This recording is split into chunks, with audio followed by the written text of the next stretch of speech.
The shrill sound of a mechanical alarm clock rings out, pulling you from a deep sleep. You stir, reaching out to turn off the sound emitting from a shiny brass mobile device with tiny gears spinning beneath tempered glass. On the screen, a virtual assistant displays a glowing text, Tempus est surgere, Domini. It is time to wake up, sir. You scroll through the morning news, but the breaking headlines don't mention elections in Washington or fog in London. Instead, the entire front page is filled with modern Latin text reporting that the Senate in the eternal capital of Rome has just officially approved a massive budget for the first Space Legion, preparing for a landing expedition on the surface of Mars. You step out onto the balcony, casting your eyes down to the street. Below, giant electric trams run along sturdy cobblestone roads built 2,000 years ago, passing by skyscrapers with monolithic Corinthian architecture. Sounds like a crazy scene cut from a high-budget sci-fi movie? But in reality, we were once hanging by a thread to that bizarre future. Did you know that humanity's first steam engine was not invented in the factories of England in the 18th century? It was built as early as the 1st century by a Greek mathematician living under Roman rule. So why did they miss an opportunity to change the entire course of history? What truly robbed humanity of a full 1,000 years of scientific and technological progress? And if, on that day, the Roman Empire never fell to the waves of barbarian attacks, would our world today be a brilliant technological paradise, or would it actually turn into a giant, suffocating, and stagnant prison? Today, we will step through the portal of time to enter an alternate reality, where the golden eagle of Rome never stopped spreading its wings. What we are about to discuss is not some fanciful scenario drawn up during idle chatter. This entire script is built upon a synthesis of in-depth historical research on the economic structure of the Roman Empire, the famous Gunpowder Empire theories of author Harry Turtledove, and rigorous analyses of the core premises of industrial revolutions. Together, we will peel back each layer of historical truth, accurately decoding the invisible barriers that shackled a great empire, preventing them from stepping into the modern era, and the terrifying chain reactions that would occur globally if they had actually crossed that fatal boundary. Let's begin with an often forgotten historical truth. Rome actually held the key to unlocking the door of the Industrial Revolution right at the peak of their prosperity. The Eolipile, a metal sphere rotated by steam pressure invented by the mathematician Hero of Alexandria, was the perfect predecessor to the steam engine. But why did it end its life cycle as a luxury toy at aristocratic parties instead of becoming the mechanical heart-pumping blood for the empire's entire economy? The answer lies in a brutally cruel and controversial truth: it was the savagery of slavery that choked human progress. The Roman elite possessed an endless, cheap, and voiceless supply of labor from millions of prisoners of war captured after bloody conquests.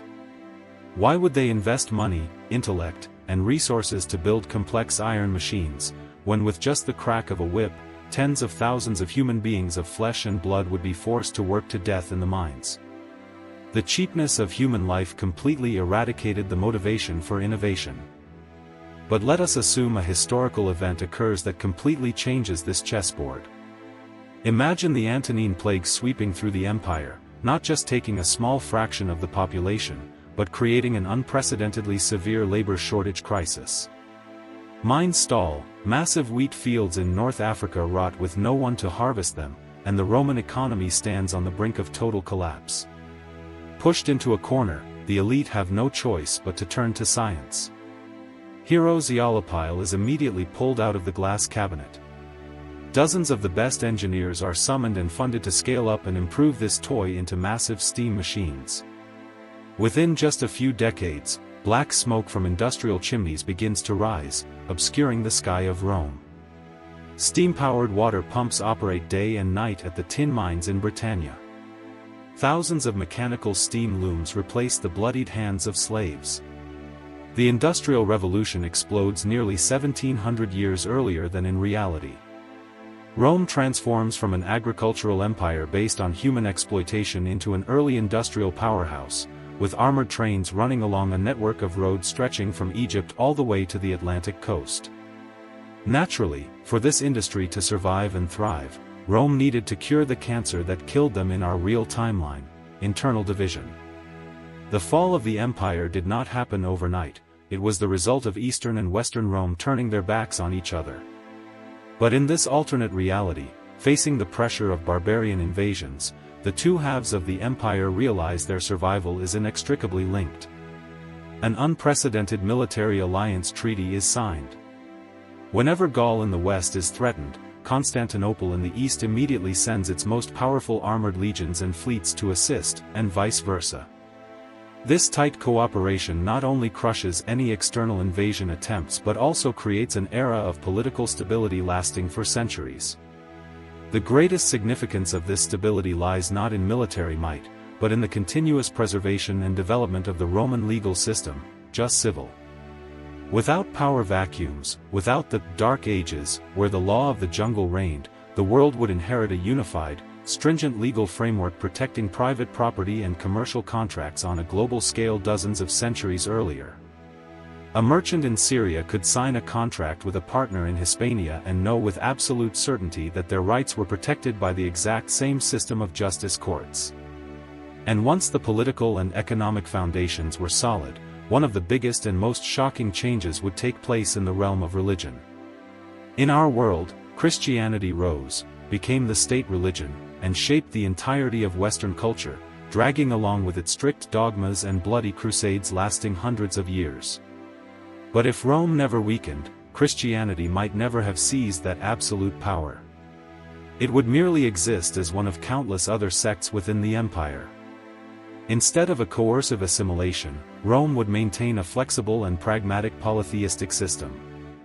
Brilliant cults like the worship of the invincible sun god, Sol Invictus, or the Mithraism's secret societies of the military would continue to flourish. In this world, people do not slaughter each other over differences in biblical interpretation. Religion serves as a glue binding the community through grand public rituals. The only condition the Roman authorities require is that every citizen, regardless of their faith, must perform sacrificial rituals to pray for the health of the emperor. This opens up a massive debate. Is this conditional religious tolerance of Rome better than the monopoly of a single belief? The absence of major religious wars is a step forward for peace, but in exchange, the Roman emperor truly becomes an unchallenged living god, ruling over a soft yet unbreakable dictatorial ideology globally. The inevitable consequence of an empire unified across millennia is linguistic unity.